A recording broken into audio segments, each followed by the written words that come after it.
իշխանության գալու առաջին իսկ օրվանից այդպես ոչ մի թիզականի կերպ բան է վերցրել իր վրա։ Ղարաբաղյան հարցը 1997-98 թվականից դարձել է գլխավոր շահարկման թեմաներից մեկը, ինչ էր տալու բանակցային գործընթացը Հայաստանին ինչ էր տալիս։ Հայաստանին տալիս էր որոշակի կայունություն։ Կներեք կոնկրետ ձախողումը, տապալումը եւ պատերազմը այստեղ սա հենց Փաշինյանի մեղավորությունն է։ Կես մեր հետին խելքով, եթե 2019 թվականին հասկանայինք, որ իսկապես այդ լուծումները կամ 16 թվականին, 15-14 թվականին կարող ենք ունենալ լուծումներ։ Ես նաև ընդունում եմ այն տեսակետը, որ այո, միևնույն ժամանակ դիսբալանս է եղել իրական բանակցային գործընթացում մեր վիճակի եւ այն խոսույթը, որը որ ժողովրդին ողջևորվել է մինչեւ Փաշինյանի իշխանության գալը։ Ինչ հարցեր առաջացրեց Ղարաբաղյան հակամարտության վերաբերյալ փաստաթղթերի հրապարակումը, ինչ գործոններ են ազդել բանակցությունների վրա, ինչու են ձախողվում, ինչու են հաջողվում բանակցությունները, դիվանագիտական արդյունավետություն, թե տնտեսական հաշվարկ, ինչ դերակատարում է ստանձնել Թրամփը։ Բարև ձեզ, եթերում հեռանկար բանավեճն է ամենաակտուալ հարցերի համապարփակ քննարկմամբ։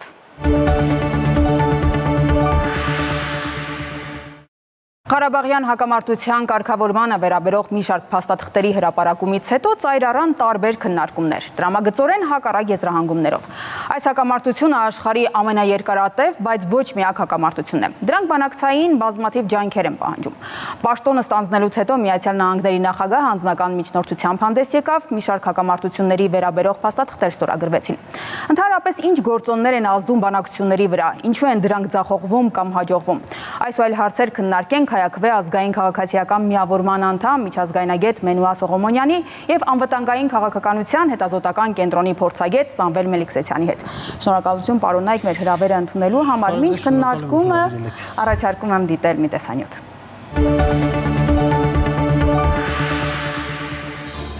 Հայաստանի կառավարությունը հրապարակեց Ղարաբաղյան հակամարտության կարգավորման բանակցային գործընթացին առնչվող մի շարք փաստաթղթեր, որոնք վերաբերում են ավելի քան 30-ամյա պատմության տարբեր փուլերին։ Բանակցային փաստաթղթերը հրապարակելու հարցն ընդհանրապես քննարկվեց այն բանից հետո, երբ կառավարության ղեկավարը Facebook-յան իր էջում գրեց, թե Լեռնային Ղարաբաղի հակամարտության շուրջ բանակցությունները մեկնարկից ի վեր եղել են Լեռնային Ղարաբաղը Ադրբեջանի կազմ վերադարձնելու մասին։ Այդ գրառումից հետո Հայաստանի Հանրապետության նախկին նախագահների տարբեր թիմակիցներ քննադատեցին վարչապետին, հերքելով նրա պնդումը։ Դրանից հետո վարչապետը բանավեճի հրավիրեց 3 նախագահների, բայց նման բանավեճ այդպես էլ չկայացավ։ Միաժամանակ նախագահների գրասենյակներից առաջարկեցին հրապարակել բանակցային փաստաթղթերը։ Դրանից հետո 2024 թվականի դեկտեմբերին կառավարությունը հանձնարարեց արտգործնախարարությանը գույքագրել բանակցային թղթերը։ Ինչ վերաբերում է դրանց հրապարակմանը, ապա դա կարող է տեղի ունենալ Հայաստանի Հանրապետության անվտանգության տեսանկյունից դրանք գնահատելուց հետո։ Փաստաթղթերը հրապարակային դարձան 1 տարի անց 2025 թվականի դեկտեմբերի 2-ին, երբ դե յուրե դադարել էր ԵԱՀԿ Մինսկի խմբի գործունեությունը։ Ղարաբաղյան առաջին պատերազմի ընթացքում եւ դրանից հետո հակամարտության կարգավորման բանակցությունները երբեք չեն եղել Ղարաբաղի անկախության կամ Հայաստանի Հանրապետության հետ միացման շուրջ։ Բանակցությունների հիմնական առարկան եղել է այն, որ Ղարաբաղի շրջակա բոլոր 7 շրջանները փաթեթային կամ փուլային տարբերակով պետք է վերադարձվեին Ադրբեջանին, իսկ բուն Ղարաբաղի կարգավիճակը պետք է բանակցվեր միմիայն Ադրբեջանի տարածքային ամբողջականության եւ ինքնիշխանության ներքո։ Միջազգային հանրության այս ընկալումը հստակ արձանագրված է 1996 թվականի ԵԱՀԿ Լիսաբոնի գագաթնաժողովի նախագահողի հայտարարության հետևյալ հատվածում։ Լեռնային Ղարաբաղի իրավական կարգավիճակ արտացոլված ինքնորոշման վրա հիմնված համաձայնագրում, որը Լեռնային Ղարաբաղին կշնորհի ամենաբարձր աստիճանի ինքնակառավարում Ադրբեջանի կազմում։ Մինչ այս տարեսկզբին Ազատություն ռադիոկայանը հղում անելով Միացյալ Նահանգների պետքարտուղարության վերջին ավելի քան 10 տարվա ընթացքում հրապարակված փաստաթղթերին անդրադարձել էր բանակցային գործընթացի տարբեր փուլերին։ Հայկական կողմը պահանջել է անկախություն եւ առնվազն 1997-ին Հայր Ալիևը Մինսկի խմբի համանախագահների ճնշման տակ Վաշինգտոնում համաձայնել է կարգավորման փուլային տարբերակին, որով հայկական ուժերը պետք է դուրս բերվեին Ղարաբաղի հարակից 6 շրջաններից, կողմերի միջև ստեղծվեր բուֆերային գոտի, բազմազգ խաղաղապահ ուժերով, բացվեին տարածաշրջանի ճանապարհներն ու երկաթգծերը։ Դրանից հետո երկրորդ փուլում արդեն պետք է որոշվեր Լեռնային Ղարաբաղի կարգավիճակը, որը շահկապվում էր հայկական ուժերի դուրսբերման հետ Լաչինից ու Շուշիից։ Ալիևն անգամ ասել էր պատրաստ է ուղիղ բանակցությունների ոչ միայն Հայաստանի, այլև Լեռնային Ղարաբաղի ներկայացուցիչների հետ։ Առհասարակ 90-ականների վերջից մինչև 2020-ի 44-օրյա պատերազմը բանակցային սեղանին դրվել է կարգավորման 7 հիմնական տարբերակ, որոնք ընդունված է անվանել փաթեթային, փուլային, ընդհանուր պետություն, Քի-Ուեստյան, Մադրիդյան սկզբունքներ, Կազանյան պլան եւ Լավրովի պլան։ Անկախ այս ամենից բանակցություններում քննարկման առարկա են դարձել նաև տարբեր գաղափարներ։ Փաստաթղթերի հրապարակումից հետո մեկ այլ քննարկման առարկա դարձավ այն, որ դրանցում չկա որևէ փաստաթուղթ Քի-Ուեստի մասին։ Այդ քննարկումներին անդրադարձավ վարչապետը կառավարություն խորհրդարան հարցուպատասխանի ժամանակ։ Միջին վիճակագրական Հայաստանի Հանրապետության քաղաքացին այդ փաթեթը ծայրից ծայր կարդա, իր համար ոչ մի հարց չի ծագի։ Հիմա Քի-Ուեստի փաթեթը ինչի չի հրապարակվել, որտեղ չկա Հայաստանի կառավարության տիրապետության ներքո Քի-Ուեստի փաթեթ։ Լևոն Տեր-Պետրոսյանը տվել է հայկական ժամանակ թերթին եւ հրապարակվել է։ Էտա Քի-Ուեստի գաղափարական հիմքը եւ էլ չեմ ասում դրա կարիքը չկա էլ այս վերջերս Ազատություն ռադիոկայանը շատ մանրամասն փաստաթղթերով ռեպորտաժ արեց եւ դրանով ամեն ինչ ասված է։ Այս փաստաթղթերը ընդգրկում են բանակցային գործընթացի տարբեր փուլերը։ Այդ ընթացքում տարբեր աղբյուրների համաձայն եղել է ժամանակ, որ թվացել է, թե կողմերի դիրքորոշումներն առավել մոտ են, սակայն արդյունք այդպես էլ չի գրանցվել։ 44-օրյա պատերազմը փոխեց իրավիճակը։ Դրանից հետո սկսվեց խաղաղության պայմանագրի մշակման գործընթաց։ 5 տարի անց այս տարվա օգոստոսի 8-ին Վաշինգտոնում Հայաստանի վարչապետ Նիկոլ Փաշինյանը, Ադրբեջանի նախագահ Իլհամ Ալիևը եւ Միացյալ Նահանգների նախագահ Դոնալդ Թրամփը ստորագրեցին համատեղ հռչակագիր։ Նախաստորագրվեց խաղաղության պայմանագիրը։ Տարբեր առիթներով Հայաստանը հայտարարել է, որ պատրաստ է այսօր էլ ստորագրել խաղաղության պայմանագիրը, սակայն ադրբեջանական կողմը նաև այլ նախապայմաններ է առաջ քաշում։ Եվ այսպես այս փաստաթղթերի հրապարակումը տարբեր քննարկումների տեղիք տվեց։ Ինչ նոր հարցեր առաջացան, պարոն Սողոմոնյան, ձեզնից։ Այո, տարակուսանք առաջացավ փաստաթղթերի հրապարակման գաղտնազերծում անվան տակ մի քանի պատճառներով։ Առաջին հերթին այն պատճառով, որ փաստաթղթերի հետ ես շատ եմ առնչվել, անկեղծ ասած, համալսարանում աշխատելիս էլ, էլի, ես ասում եմ փաստաթուղթ, օրինակ հասկանում եմ բլանկի վրա, կնիքով, ստորագրությամբ։ Մինչդեռ այդ հրապարակված, այսպես կոչված գաղտնազերծված անվան տակ այդ փաստաթղթեր կային, որ օրինակ ասենք Կազիմիրով Ռուից, ասենք պրինտ արած, ասենք փաստաթղթեր էին, անստորագիր, ինչ-որ տեքստեր, Սերժ Սարգսյանի ելույթ ազգային ժողովում եւ այլն, ինչ-որ ընտրովիության հանգամանք նաև կար, էլի ինչ-որ փաստաթղթեր դրված էին, ինչ-որ փաստաթղթեր դրված չէին։ Դրա համար առաջին հերթին դրա համար տարակուսանք առաջացրեց փորձագետների շրջանում, ասենք ոնց եղավ, որ ենթադրենք Սերժ Սարգսյանի նամակը ուղղված Պուտինին հրապարակում ես, բայց քո նամակը ուղղված Ալիևին, որի վերաբերյալ օրինակ ասենք Արթուր Վանեցյանը ասում էր, որ Ալիևին նամակ ես գրել Նիկոլ Փաշինյան, այդ նամակները չես հրապարակում, այստեղ որոշակի դիսբալանսի խնդիր կա։ Եվ երկրորդը ինչու հենց հիմա, երբ որ ՀՀԿ-ն լուծարեց Մինսկի խումբը, միակ միջազգայինորեն լեգիտիմ ձևաչափը Արցախյան հարցի կարգավորման վերջնականացրեցին, այդպես դիմեցին երկուսով, առանց արցախցիների կարծիքի, առանց հայ ժողովրդի կարծիքի հարցման, որովհետև ինքը ժամանակին ասում էր, որ ինչ որ բան եթե կորոշեմ կգամ ձեզնից կհարցնեմ, լուծարվեց Մինսկի խումբը վերջնականապես եւ դրանից հետո այս շրջանում, նաեւ այս աղմուկի շրջանում, երբ որ եկեղեցի պետություն հարաբերությունների աղմուկն է այսպես, արագ այսպես հարցը գցեցին փաստաթղթերը, որ հնարավորինս քննարկումները տեղի ունենան, ավարտվեն ու նախընտրական շրջանի մոտ այս թեմայով, Արցախի հակամարտության թեմայով քննարկումները սպառված լինեն, որը ենթադրենք այն ժամանակ հարց բարձրացնեն, ասեն դե բոլոր հարցերի պատասխանները տվել եք։ Տարակուսանքները ըստ էության սրանք կարող էին առաջ բերել։ Պարոն Սողոմոնյան, բայց մինչ այդ պահանջ դրվել էր, որ այդ հրապարակվեն այդ փաստաթղթերը եւ կառավարությունն էլ ասել էր, որ դա կարող են հրապարակել միայն երբ որ Մինսկի խումբը լուծարված լինի եւ այդ խորհրդապահության անհրաժեշտությունը չկա։ Այսինքն այդ խոսակցությունը կարծես թե եղել էր, ես որքան հիշում եմ։ Դե հիմա տեսեք, հենց ամբողջ խնդիրն էլ դրանումն է, թե ինչու է այդքան ընտրովի ձևով, այսինքն հիմնականում այդ փաստաթղթերը այս թղթապանակի մեջ դրել եմ եթե ամբողջությամբ հրապարակվեին, ըստ թղթապանակը այսպես բավական ծավալուն կլիներ։ Հենց այդ եմ ասում, էլի, օրինակ ինչու վերջին փաստաթուղթը, վերջին առաջարկը 2019 թվականի հունիսով թվագրվող դրված է, ենթադրենք, մենք կարող ենք նաև դրա բովանդակությանն էլ անդրադառնալ, որևիցե խնդիր չկա, դրված էր, բայց դրան պետքա պատասխան տրված լիներ։ Ուր է դրա պատասխանը։ Դուք ինչ եք պատասխանել դրան։ Դիվանագիտական խողովակով ինչ եք հաղորդակցել։ Այսը սրանում է խնդիրը, որ դա չկա։ Իսկ դա չկա, դա մեզ համար կարևոր է ինչի համար, որովհետև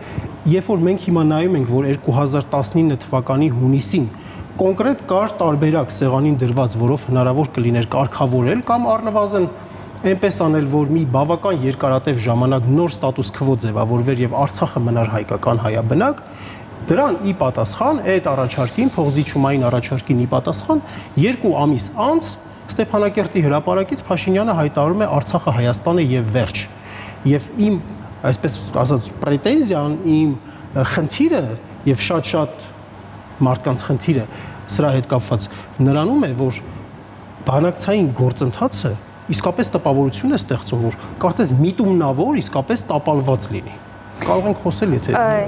այստեղ որտեղ եք համաձայն, որտեղ համաձայն չեք, պարոն Մելքսեցյան։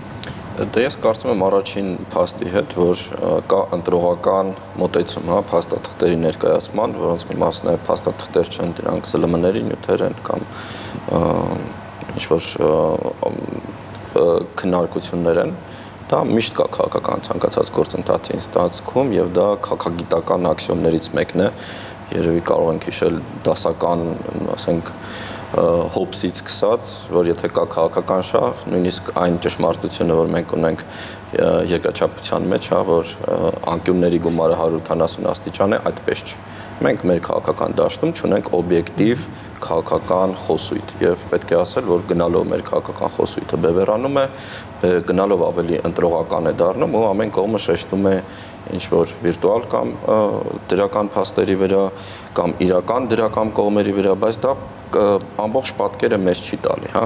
որովհետև հիմա օրինակ խոսում ենք 2019 թվականի փաստաթղթի բովանդակային եւ որոշ տարերի, այսպես ասած, բարենպաստ տարերի մասին, որ գոյություն ունեին, բայց հայ-ադրբեջանական բանակցային գործընթացը ինքը ձևակերպումների գործընթաց եղել, այսինքն ինքը տեքստային տարբերակներից դուրս ունեցել է տարբեր հարթակներ եւ դրանցից մեկը օրինակ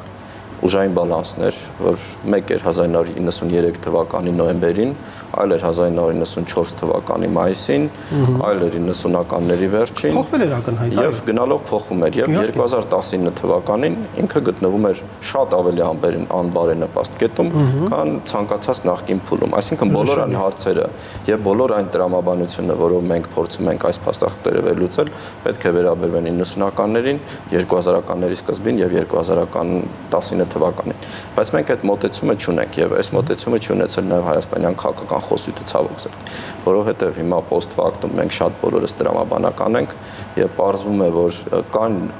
ընկալելի լուծումներ, որոնց մասին մենք պետք է մեր հանրային քննարկումը լիներ, քաղաքական կոնսենսուսը լիներ, ընդ որում քաղաքական գործիչները չդարձնեն Ղարաբաղի հարցը ներքին շահարկման խնդիր։ Իսկ Ղարաբաղի հարցը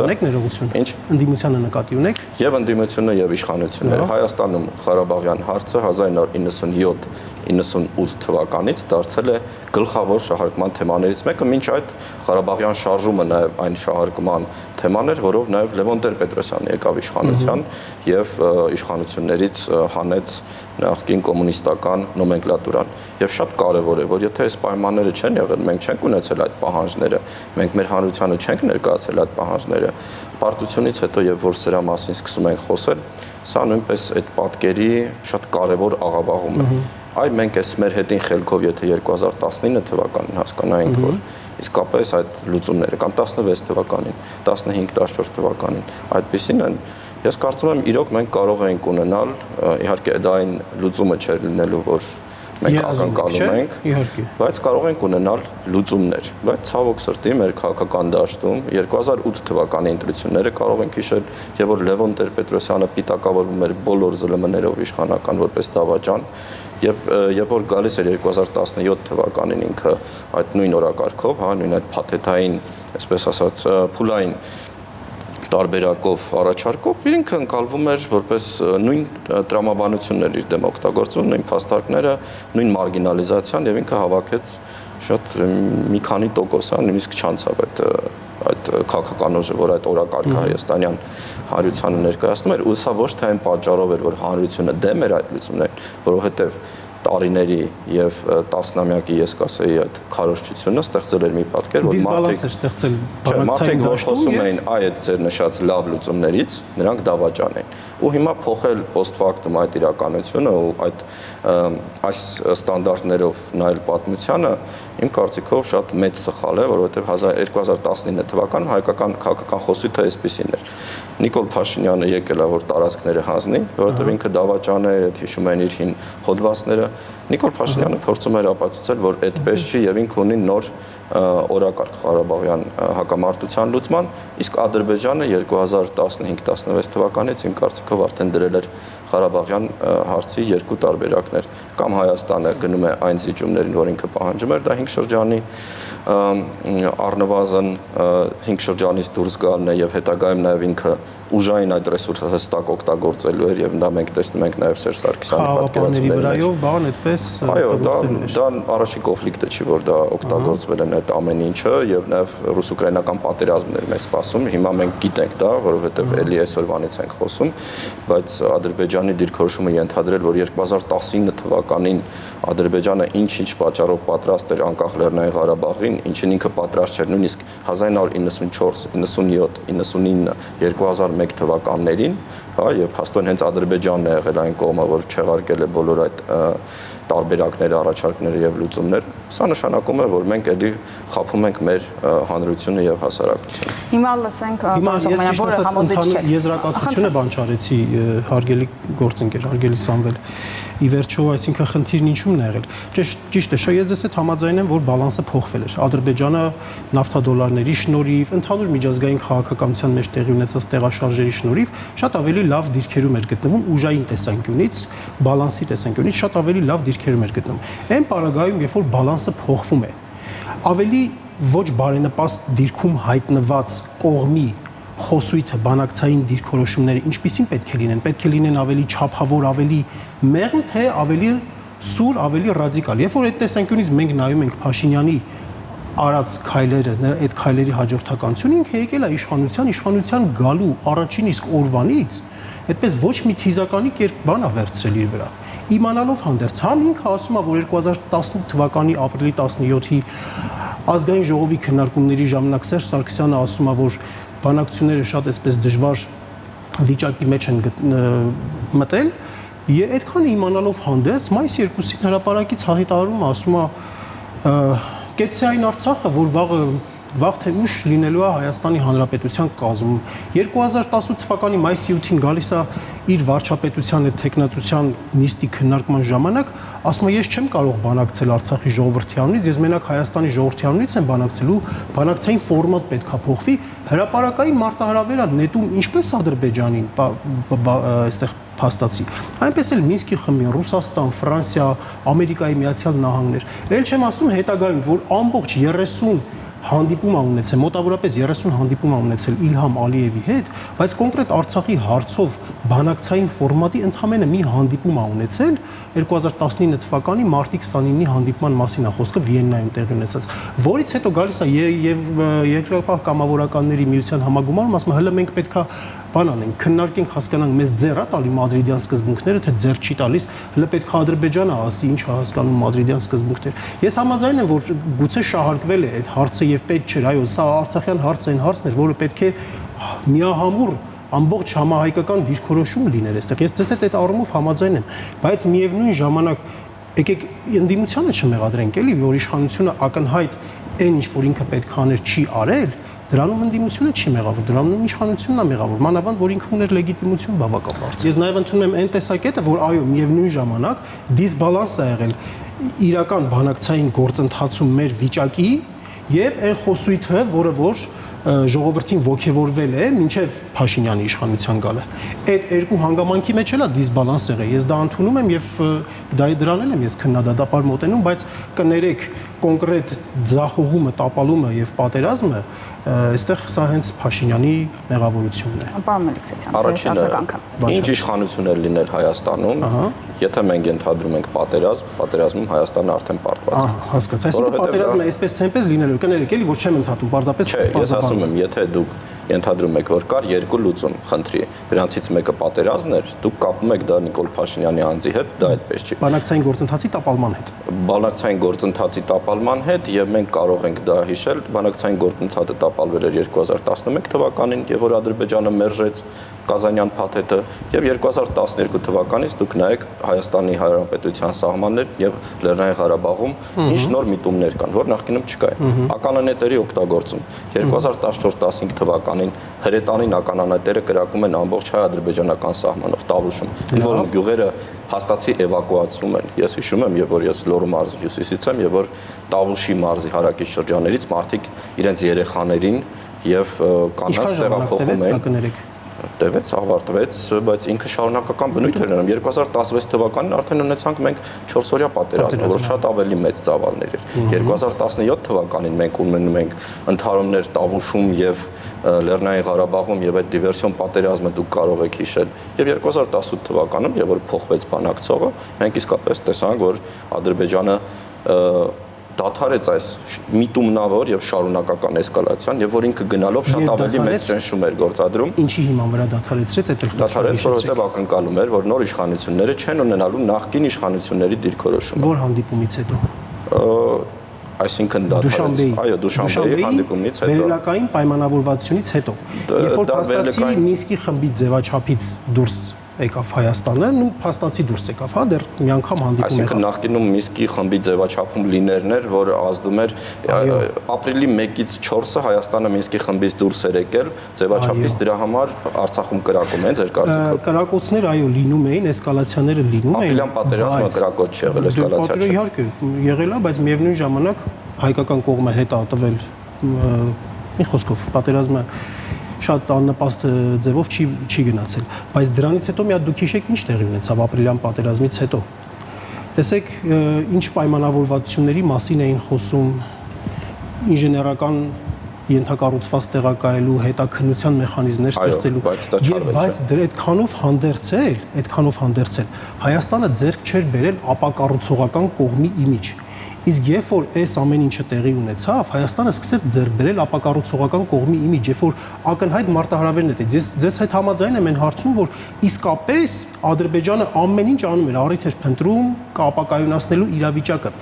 բայց գնալ այսպիսի գործողությունների, ինչպիսին որ 44-օրյա պատերազմներ, այսպիսի լայնամասշտաբ ագրեսիայի գնալու համար, նա պետք է կարողանար հիմնավորել, նա պետք է կարողանար այն ժամանակով էր Պուտինն էր, Ֆրանսիայում էր Մի խոսքով Ֆրանսիայի նախագահի մոտ, Ամերիկայի Միացյալ Նահանգների իր պետք է հիմնավորեր լեգիտիմություն տար իր գործունեությանը։ Իսկ ապրիլին ինչպես էր տվել ինքը լեգիտիմություն։ Դե դրա համար էլ չեղավ, նաև միջազգային ճնշումներ իր վրա ընդհանուր առմամբ։ Եկեք հիշենք, որ ապրիլյանից հետո 2016-ի հոկտեմբերին մարդը հայտարարեց, Ալիևը խոստովանեց, չասեց, որ փակ դռների հետևում ինձ ստիպում են ճանաչել Արցախի սուբյեկտայնությունը, Արցախի 44-օրյա պատերազմից հետո արևմտյան լրատվականներին եւ դրան մի քանի անգամ կրկնել են նույն միտքը եւ հիմա էլ են կրկնում, որ Մակրոնը եւ նաեւ արևմտյան տարբեր ուժեր իրեն ստիպում են, որ ինքը դադարեցնի պատերազմը եւ այլն։ Այսինքն փաստորեն այդ գործողությունները չեն բերել նրան, որ ինչ որ արևմտյան կամ այլ գործընկերներ դադարել են դիտարկել այդ գործողությունները որպես ոչ իրավական։ Բանակցային process-ը կներեք արտահայտության համար այն աստիճանի է բառիս համար կներեք ցբխված եղել, որ ոչ ոք չի կարող բանակցային գործընթացը Հայաստանը։ Հայաստանին ինչ էր տալիս։ Հայաստանին տալիս էր որոշակի կայունություն դիվանագիտության միջոցով, դուք գիտեք երևի, որ ուժային բալանսը այո շատ կարևոր է, բայց ոնց է արտահայտվում, եթե մենք էսկալացիաներ ունենք, դիվանագիտությունը նաև այդ ուժային բալանսի բացասական էֆեկտները ինչ որ ձևով կառավարելու, հակակշռելու հնարավորություն է։ Այսինքն Ադրբեջանը մեկը գնում էր ավելի մեծ ծավալների էսկալացիաների, բայց դրանից մի աստիճան ավելի չէր գնում, քանի որ կար դիվանագիտություն, բայց միտումը այն էր, որ գնալով դրույքները բարձրանում։ Դիվանագիտությունը հենց նրա մեջ էր կանում, որ կարողանում էր իր այդ գործողությունները ոչ կառուցողական ագրեսիվ գործողությունների վերաբերյալ միջազգային հանրության շրջանում ապալեգիտիմ էին այդպիսի գործողությունները։ Ես հիշում եմ Դմիտրի Ռագոզինի հայտարարությունը ապրիլյան պատերազմից անմիջապես հետո, երբ ինքը ասաց, որ իրենք ցամար Ադրբեջանը եւ Հայաստանը նույնանշան պետություններ են եւ իրենք շարունակելու են ռազմատեխնիկական համագործակցությունը երկու կողմերի հետ։ Ձեր կարծիքով Ադրբեջանը դրանով ապալեգիտիմացնում էր ինչ-որ ձևով այդ քայլեր։ Եթե Հայաստանի հիմնական դաշնակիցը ասում էր, որ Ադրբեջանն էր մեր գործընկերը եւ մենք նույնիսկ ապրիլյանից հետո, որ լրջագույն ճգնաժամ էր, դա բալանսի խախտման նաեւ արդյունքներ, բայց ես էլ նաեւ հիշում եմ Warlick-ի այն արտահայտությունը, որ այսինչ լավ է, որ Ադրբեջանը առաջին անգամ կարգավիճակի մասին է խոսում, որ դրանից առաջ երբեք կարգավիճակի, Արցախի կարգավիճակի մասին խոսք չէր եղել, էլի։ Շնորհակալություն, ես հիմա առաջարկում եմ լսել նաեւ քաղաքացիների կարծիքը եւ շարունակել։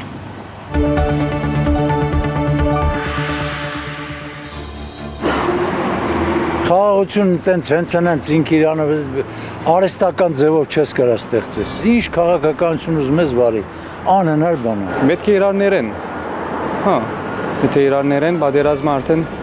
չի լինի,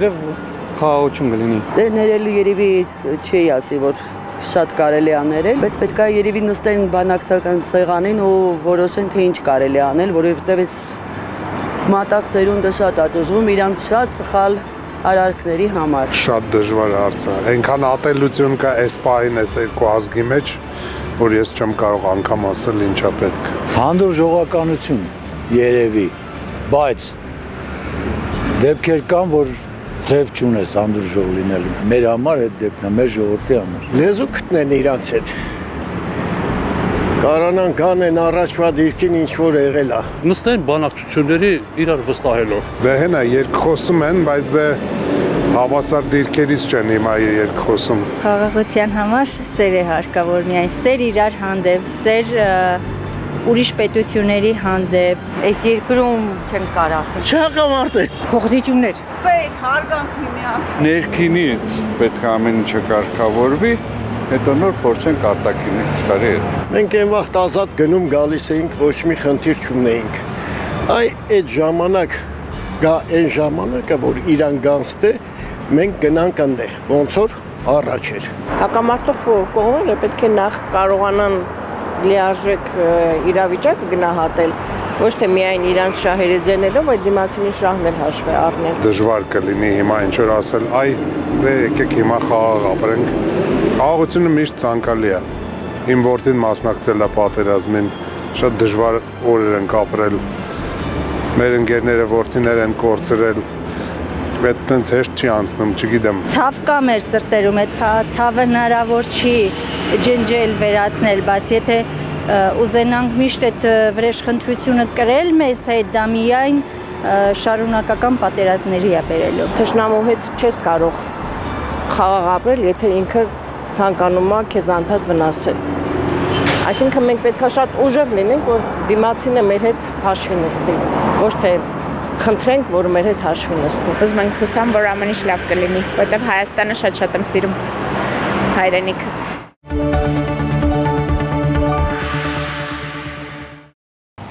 Շարունակելով քննարկումը, տարբեր ժամանակներում նշվել է, որ ահա այդ պահի բանակցային գործընթացի տրամաբանությունը արտահայտել է միջազգային կոնսենսուսը։ Այս մտքին որքանով եք համաձայն։ Պարոն Մելիքսեթյան, այս անգամ ձեզնից սկսենք։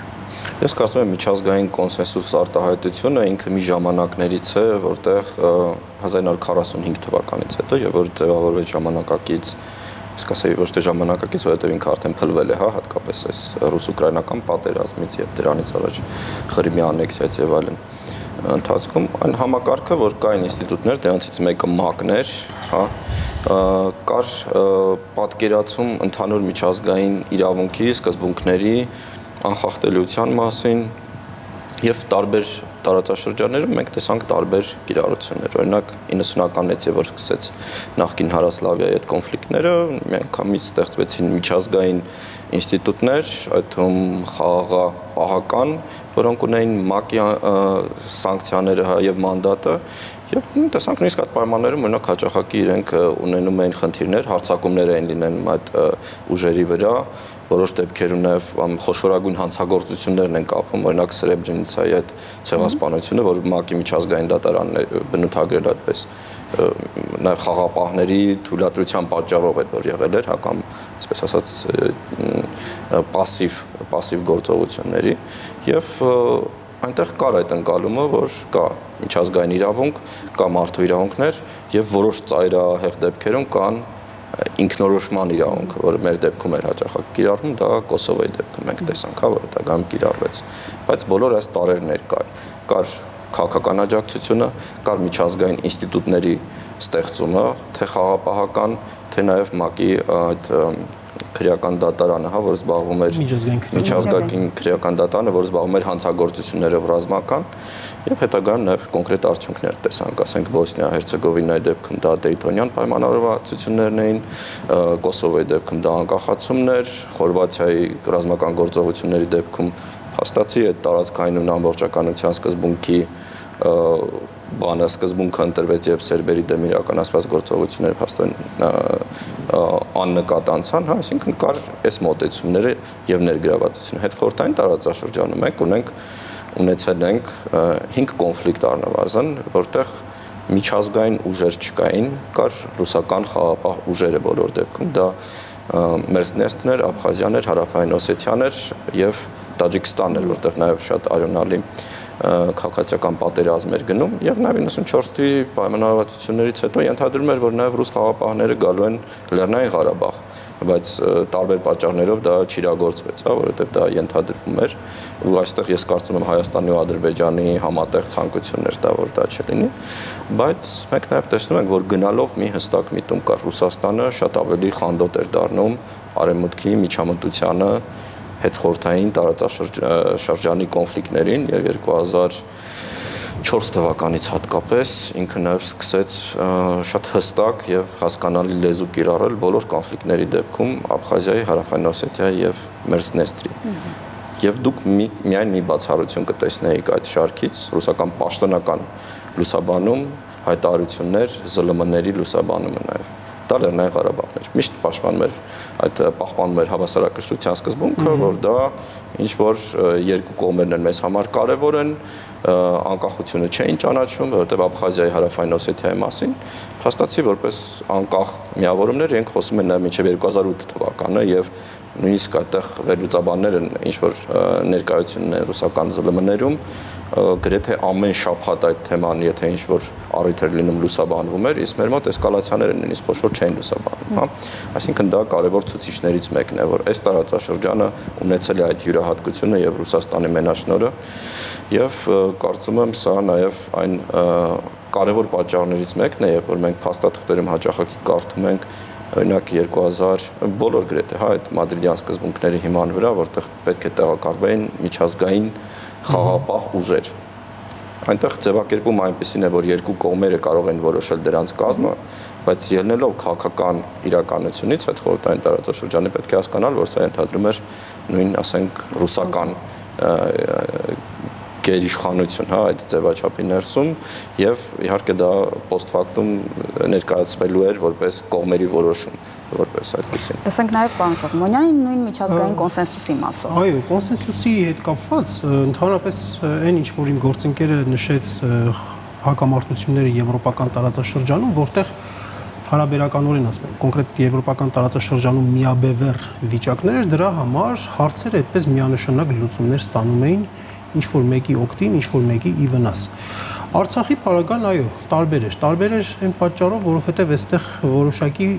մրցակցություն կար եւ այդ աշխարհակաղակական մրցակցության մեջ կամաց-կամաց մենք տեսնում էինք, որ Թուրքիայի կշիռը ավելի ու ավելի բարձրանում էր։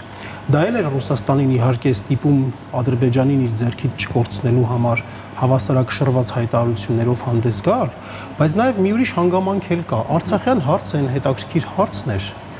հակամարտություններ, որ իրար հետ հակամարտ տարբեր ուժերի համար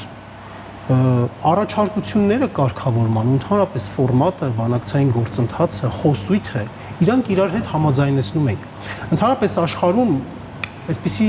միջազգային քաղաքականության այսպիսի բնորոշ գիծ էլ կա, էլի հակամարտա համագործակցային։ Այսինքն երբ որ հակամարտող կողմերը նաև ինչ որ իրար համար կամուրջներ են թողնում, որպեսզի համագործակցեն։ Ու փառք Աստծո, որ Արցախի հարցը, հետին թվով եմ, բանով եմ ասում, էլի փառք Աստծո։ Արցախի հարցը այն կամուրջներից մեկն էր, որտեղ իրենք իրար հետ այդպես էթիկայի կանոնները պահպանելով, թեև ասենք օրինակ Ղրիմի անեքսիան, ինչպես որ նշվեց, հա, Ղրիմի բռնակցում ասենք կամ միացում ասենք, նայած ով ինչպես է բաղանում, այդ հանգամանքը շատ ծանր ազդեցություն թողեց Ռուսաստան եւ Արևմուտք հարաբերությունների վրա, բայց օրինակ Արցախի հարցում գործընթացի վրա, բանակցային գործընթացի վրա, դա այդքան լուրջ անդրադարձ չունեցավ։ Եկեք մենք հիշենք, որ քանի ասենք այցեր են տեղի ունեցել եռանախագահների տարածաշրջան, քանի հայտարարություններ են տեղի ունեցել, Մադրիդյան այն սկզբունքները, որ 2007 թվականին փաստորեն մշակվել էին, տարբեր իտերացիաներով, այսպես հիմնական տարրերը պահպանվել էին այդ ամբողջ շրջանում։ Եվ հենց այդ հավասարակշիռ վերաբերմունքը նաև դրանով էլ էր պայմանավորված, որ խաղի կանոնները սահմանված պահպանվում էր։ Հիմա գալով այս նախաբանը երկար ասեմ, նրա համար ենք ասում, որ այո, թեև ընդհանուր առմամբ ուժային համաշխարհային այսպես մակարդակով բալանսներ էին փոխվել եւ մեզ համար ոչ նպաստավոր իրավիճակներ կային, բայց համենայն դեպս դիվանագիտությունը կարողանում էր ապահովել վիճակ, որ կառավարելի լիներ։ Իհարկե Մադրիդյան սկզբունքները եւ այդ վերջին փաստաթուղթը, որ կար, իսկապես մեզ համար այդ երազելի փաստաթուղթը չէր։ Իսկապես եթե ես այն ժամանակ էլ լսեի 5 շրջանները տալու եւ այնտեղ ուժեր տեղակայելու, խաղաղապահ ուժեր տեղակայելու մասին, չգիտեմ, կարող է ես էլ դավաճան անվանեի ցանկացած մեկին ըստ էության, ասենք, եթե նույնիսկ Սերժ Սարգսյանը լիներ կամ չգիտեմ Ռոբերտ Քոչարյանը լիներ կամ Նիկոլ Փաշինյանը կապ չունի, բայց համենայն դեպս հենց իշխանության խնդիրն էլ նրանում է, որ ունենալով լեգիտիմություն կարողանար այդ առանձնահատկությունները հաղորդակցել ժողովրդին եւ պարզ հարցը դնել ժողովրդի առաջ։ Ես գիտեք, մի շատ լավ բանավեճ եմ հիշում 2003 թվականի հենց տարածքների շուրջ եւ Լեռնային Ղարաբաղի հարցի շուրջ, որտեղ արդեն երևի Ռոբերտ Սահակյանցն էր հայտնի, որ այս տարբերակներն նշում տարածքների հանձնման եւ այլն, եւ բավական անկեղծ ու ազատ բանավեճ էր։ Եվ հիշում եմ 2000 հատկապես 7-8 թվականներին ինչքան ավելի անհանդուրժողական դարձավ մոտեցումը այդ որևէ տարածք հանձնելու։ Այո, նրանց խոր քննարկումների նկատմամբ ու գիտեք, այդ որոշումները, քաղաքական որոշումները ախր վակուումի մեջ են կայացվում ու նաև քաղաքական ինքնությունները, որ ձևավորում են։ Հիմա դուք ձեր պատկերը այն է, որ Հայաստանի իշխանությունները եւ Նիկոլ Փաշինյան օրինակ ունեցել են իրականության օբյեկտիվ պատկերը, բայց միտումնավոր գնացել են այլ լուծումների։ Պես ինքնության խնդիրը նրանում է, որ դու նախընտրում ես միշտ այն փաստարկները, որոնք քեզ ավելի դուր են գալիս եւ որոնք թվում են, որ ավելի ճիշտ են։ Ու նաև մեր հանրային խոսույթի քաղաքական խոսույթի կներեք յուրահատկությունը այն է, որ այն ինչ մենք հավարում ենք ավելի ճիշտ, միշտ ավելի նաև իրականն է եւ իրատեսականն է եւ այլն եւ այլն։ Եվ ես իհարկե պետք է նշեմ, որ Հայաստանի նախկին իշխանությունները, Սերժ Սարգսյանը հատկապես եւ Ռոբերտ Քոչարյանը շատ ավելի պրագմատիկ մոտեցում ունենալով Արցախյան հարցի շուրջ հասարակության մեջ տարբեր պատճառներով, այդ թվում քաղաքական լեգիտիմության պատճառներով, որովհետև սա շահարկման ամենագլխավոր թեմաներն էր, որով նրանք գնում են ընտրություն եւ ցակարարծած հակառակորդիով խոսում էր այս ձեր նշած ռացիոնալ վիճակների մասին, ասում եմ, չէ, ռացիոնալ նաեւ լուծումների մասին պիտակավորում են որպես դավաճան։ Սա Ղարաբաղյան հարցն էր, այդ կապիտալը, որոնք իրենք վերանտրվում էին նաեւ որպես քաղաքական գործիչներ։ Եվ նաեւ այս ծուղակից հիմա մենք հետադարձ հայացքով որ նայում ենք, մենք ինչ որ այլընտրանքային մոտեցումների մասին ենք խոսում, որը այդպես չեն եղել։ Նաև դիվանագիտությունը դուք նշում եք, որ Մինսկի խմբում կար այդ տարօրինակ համերաշխությունը Արցախյան հարցի շուրջ, հայտարարությունների շուրջ, բայց ինչ տվեց այդ տարօրինակ համերաշխությունը մեզ։ Ոչ մի բան։ Նայեք, Հարասլավիայի դեպքում շատ արագ 92, 95, 99, 2001 թվականներին արդեն կայացան բոլոր այն որոշումները, որոնք այդ տարածաշրջանի ապագան դա միաբևեռ համակարգ էր Եվրոպայում։ Այսինքն իրավիճակները տարբեր էին, էլի դրա համար եմ ասում։ Չէ, Ռուսաստանը դեմ էր։ Դուք հիշում եք Ռուսաստանը ինչպես էր նաև, որ Պրիմակովը շրջեց իր Ռուսաստանը դեմ էր, բայց այդտեղ ինքը բաներ չուներ, ձեռքերը այդտեղ չէր հասնում։ Ռուսաստանը ուժեր ուներ, Սերբիայում բավականին ազդեցիկ էր, նույնիսկ Պրիմակովի այդ Ատլանտյան օվկիանոսի վրա, որ շրջադարձ ինքնաթիռը, որ համաձայն չէին Հարասլավիայի հետ կապված։ Ռուսաստանի ներքին բանում այդ խոսույթի մեջ եւ նրանց միջգերատեսչական ոնց որ ասած հարաբերություններում դրա վերաբերյալ վերաբերյալ միանշանակ վիճակ չէր։ Արտաքին գործերի նախարարությունը ավելի շատ կոմպրոմիսային վիճակ էր։ Դուք նշում եք դա որպես պոզիտիվ ֆակտ, բայց դա նշում է, որ կողմերը չեն ուզեցել տարբեր պատճառներով այս հարցի շուրջ ավելի դիրքորոշված ինչ որ մոտեցումներ ունենալ, որովհետև լռել այն ենթադրվում էր, որ այստեղ այնուամենայնիվ Ռուսաստանի ինչ որ գերիշխանության գոտ է եւ դա արևմուտքը պահպանում էր մինչեւ 2022 թվականը, որովհետեւ 21 թվականին դուք հիշում եք քաղաքական տեքստերը, որ արտասանվում են ռուս խաղաղապահ ուժերի նկատմամբ Լեռնային Ղարաբաղում, դրական էին բոլորը ուրախացել են, որ վերջապես ինչ որ մեկը եկել է այս հարցը, այս գլխացավանքը փորձում է լուծել, որտեղ ոչ մեկը այդ ընկալումները, սկզբունքները ներկայացնելով, որոնք մենք ասում ենք դրական են, լավն են եւ այլն, չէր ուզում հողի վրա գալ, ներգրավվել եւ այդ հարցին լուծում տալ։ Եվ սա է մեր յուրահատկությունը, հասկանում եք։ Սա հայկական հարցի երկրորդ բանն է դառնում, որ Բերլինի կոնգրեսում այդ ձևակերպումը կա, Սան Ստեֆանոյում ավելի հիանալի էր, բայց երկուսն էլ թղթի վրա կան։ Հարցի ժամանակ մենք պետություն չունենք, այն ժամանակ բայց այդ ուժերի դիրքավորումը նույնն է։ Որտեղ մենք պետականության ինստիտուցիոնալ հիշողություններ չունենք, հարգելի պերիֆերիայում ենք գտնվում։ Ես ձեր ասացի հետ կապված համաձայն եմ, որ ինքնությունը այո ազդեցություն ունենում է, հենց այդ դուք կարծում եմ քաջածանոթ եք կոնստրուկտիվիզմի տեսության շրջանակներում հանդես բերվող դատողություն է դա, որ այո ինքնությունը մարդու բնականաբար ազդում է քաղաքական վարքագծի վրա, բայց պետքա մի բան էլ հասկանանք, որ քաղաքական պատասխանատվությունը փոխում է այս պարագայում իրավիճակը։ Մի բան է, երբ որ դու որպես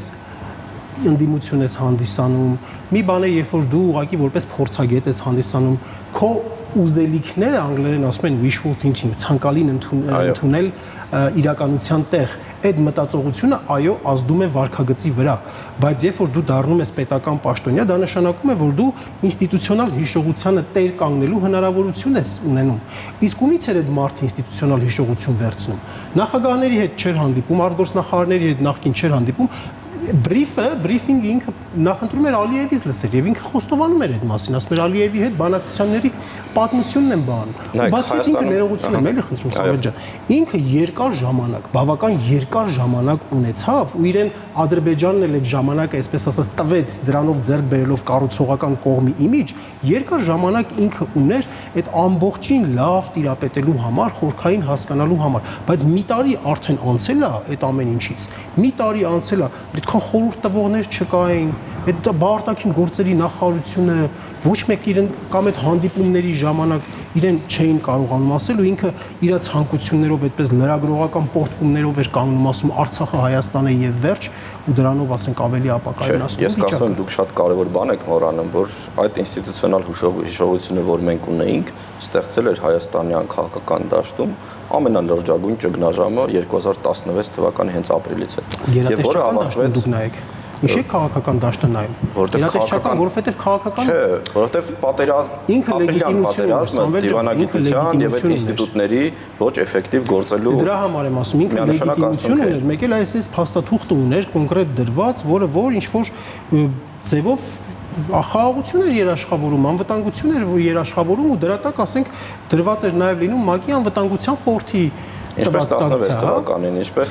այլ թվականներին, ասենք, ինչ տարբերություն ձեր կարծիքով, նույն ինչու եթե մեր ինստիտուտները ունեն այդպես հիանալի հիշողություն եւ կարողություններ, 2016 թվականին ամենակրիտիկական պահին հասցնելով լուծումներ չկայացրեցին։ Ես նորից ասեմ, պատճառը նրանում է, որ եթե որևէ կողմը ապակառուցողական է դառնում եւ դուրս է գալիս բանակցային ֆորմատից, այն մյուսին տալիս է լեգիտիմություն ռազմական գործողությունների դիմելու համար։ Այն ինչ որ Փաշինյանն արեց, դրա մեջ է գործողությունը ունեցել ենք արդեն։ Մենք ռազմական գործողություն ունեցել ենք, բայց այդ լեզուն, այդ ոգին ու այդ ձևաչափը պահպանելու եւ դիվանագիտություն աշխատացնելու շնորհիվ չէր քանենք մենք կարելու հետաձգել։ Այսինքն ձեր մոտեցումը այն է, որ կառուցողական մոտեցումով կարելի է անվերջ հետաձգել կոնկրետ որոշումների կայացումը։ Հետաձգի դրա համար 3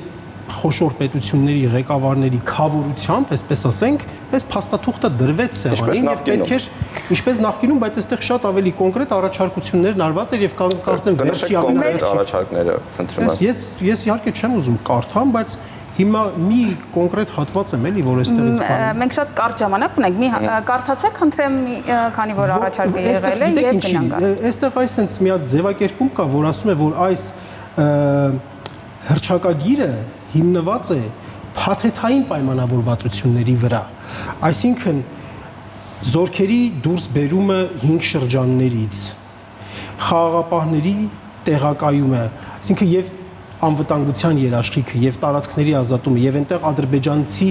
քաղաքացիական ոչ ռազմական կոնտինգենտի ներգրավում ինքը միաժամանակյա տեղի ունեցող բան էր ու սրա տակ հեղինակավոր մարդկանց ստորագրություններ էր դրված կներեք այդ մարդիկ ասենք իրենց հեղինակությունը ոտքի տակ չէին տանում բայց ամբողջ խնդիրը սա է որ սրան պատասխան չեղավ մենք չտեսանք որ սրան պատասխան եղավ եթե ինքը ասեր սա օքեյ է ինձ համար ես սրան համաձայն եմ մենք ես հիմա ձեզ հետ լրիվ համաձայն կլինեի բայց մենք սրա հետ կապված որևիցե պատասխան չլսեցինք ինքը ասում էր հələ մի հատ պետքա քննարկենք տեսնենք մեզ հարմար է այդ բանի մադրիդյան սկզբունքները թե հարմար չի Շնորհակալություն հիմա ունենք արդեն այլ իրավիճակ նախաստորագրված է խաղաղության պայմանագիրը տնտեսական նախագծերի մասին կա պայմանավորվածություն ձեր կարծիքով որքանով են իրատեսական այս լուծումները այն բոլոր սկզբունքները եւ այն բոլոր մոտենությունները եւ ռացիոնալության կոչերը որ մենք նախկինում հնչեցրել ենք իրենք շատ ավելի տասնապատիկ անգամ ավելի կարեւոր են հենց հիմա որովհետեւ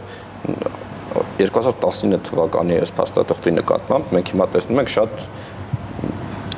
դրամաբանական եւ համաձայնելի մոտեցում որ փաստորեն սա լուծում էր որ կարելի էր 5 շրջանից դուրս գալ վերջնական ստատուսի հետ երաշխիքներ չունենալով հա եւ այն ինչ բողոքում էր Սերժ Սարգսյանը դե խաղապահներ 2016 թվականին էլ կար Սերժ Սարգսյանի մոտեցումը մենք շատ ժամանակ չունենք պետք է գնանք դեպի լուծումներ եք այն հա նայեք Հենց հիմա պետք է շատ ավելի ռացիոնալ լինել, որովհետև այդ բոլոր գործոնները, ուժերի եւ այլն եւ համաշխարհային նաեւ մենք տեսնում ենք քաղաքական զարգացումները, թույլ են տալիս եզրակացնել, որ եթե մենք փորձենք այլ ճանապարհով շատ ավելի վատ արդյունքներ է լինելու, ես կարծում եմ իսկապես հիմա հնարավորությունը, ինչու հնարավորություն կա, որովհետև Հայաստանի համար էլ ստատուս կվոն փոխելը խնդրահարույց է լինելու շատ, այսինքն մենք չենք կարող վերադառնալ Արցախյան օրակարգին եւ Ադրբեջանը արդեն ավելի ուժեղացնելով ինչ որ Հայաստանի տարածքների հետ կապված իր օրակարգը շատ ավելի մեծ ռիսկերի տակ է մտնում, հետեւաբար երկուսս էլ ոսկե ինչ որ միջին են գտել։ Պարոն Սողոմոնյան։ Ընդհանրապես, եթե խոսում ենք հարցի կարգավորման առհասարակ մասին, ինչ որ չափով այդ հարցի կարգավորման վերաբերյալ արդարության զգացողություն պետքա լինի հասարակությունների մոտ։ Այս պարագայում չկա այդ արդարության զգացողությունը։ Եթե իհարկե այն մարդիկ, ովքեր որ Արցախը բեռ են համարում, եթե այդ մարդկանց մասին չի խոսքը։ Տնտեսությունը կարևոր հանգամանք է։ Բայց եւ Ադրբեջանի պարագայում եւ Թուրքիայի պարագայում այստեղ տնտեսությունը իրենց մոտ քաղաքականացված է շատ, այսինքն իրենք տնտեսական հանգամանքները գործադրում են քաղաքական նկատառումներ ապահովելու համար։ Ամենօրյա մակարդակով ու ամենաբարձր պաշտոնական մակարդակով Թուրքիայում Զանգեզուրի միջանցք նշվում է որպես թուրքական աշխարհի միավորման հանգամանք։ Այստեղ տնտեսական որևէ ծանրակշիռ կոմպոնենտ չենք տեսնում։ Եթե տնտեսական լիներ, պետքա տնտեսականը նշանակեր փոխշահավետություն։ Եթե փոխշահավետ լիներ, ապա հիմա գործող կա, ռելսերը կա։ Որտեղ Կարսից Գյումրի, Գյումրիից Երասխ, Երասխից Նախիջևանով գալիս է մտնում է Մեղրի, դուրս է գալիս Հորադիզով, գնում է հասնում է մինչև Բաքու։ Բայց Մեղրիում չկա ռելսը։ Ինչը չկա։ Մեղրիում ռելսեր չկան։ Դե կգցեն, մի խոսքով ուզում ասեմ, այդ ձևով կգար, Հայաստանի պերիմետրով կգար, երկայնքով կգար, արևմտյան սահմանների երկայնքով կգար։ Այլ ոչ թե դա հիմա մոռացության են տվել 2.4 միլիարդ եվրոյի ներդրում է արվում Թուրքիայում Հայաստանի սահմանի երկայնքով, բայց այն կողմից, թուրքական կողմից, Կարսից, Արալակ, Դիլուջու գալիս է մտնում է Նախիջևան ու Մեղրի հատվածը լինում է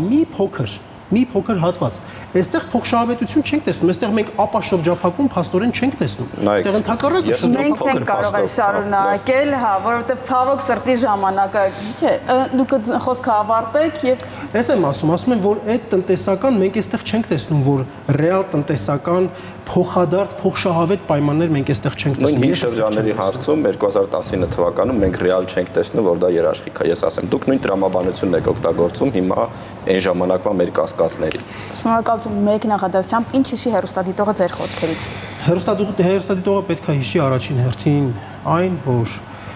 այս պայմաններում, երբ որ մի կողմի ճնշման ներքո ռազմական սպառնալիքի ներքո չի կարող լինել խաղաղություն։ Եվ խաղաղության գնալու ռեալ ճանապարհը անցնում է համապարփակ անվտանգության մոտեցումներ կիրառելու ճանապարհով։ Ինչ հիշի հերոստատիտողը ձեր խոսքերից։ Ես կարծում եմ հերոստատիտողը պետք է հիշի իր 35 տարվա նախկին այդ բոլոր փուլերում ինչ էր ինքը զգում, ինչ էր ինքը մտածում, ինչ էր ինքը արտահայտում, ու ինչ էր լսում նաև այս հարցերի շուրջ քաղաքական դիսկուրսում, որովհետև դրանք լրիվ տարբեր հարթակներ են, ես գիտեմ մարդիկ ինչ են խոսում բոլոր այս հարցերից, ու դա շատ բացատրում է նաև այն իրավիճակը, որ մենք ունենք ցավոք սրտի, այ մեր այս քաղաքական խոսույթի ու այնինչ կատարում է հողի վրա մարդկանց հետ այդ տարբերությունն է, որ նաև մենք չենք հասկանում ինչու ենք այսօր հայտնվել այս վիճակում։ Մեղրիում նոր Ղարաբաղ է լինելու։ Շնորհակալություն, պարոն Մելիքսեթյան, շնորհակալություն, պարոն Սողոմոնյան։ Ես հիշեցնեմ, իմ զրուցակիցներն էին Հայակվե ազգային քաղաքացիական միավորման անդամ, միջազգայնագետ Մենուա Սողոմոնյանը եւ անվտանգային քաղաքականության հետազոտական կենտրոնի փորձագետ Սամվել Մելիքսեթյանը։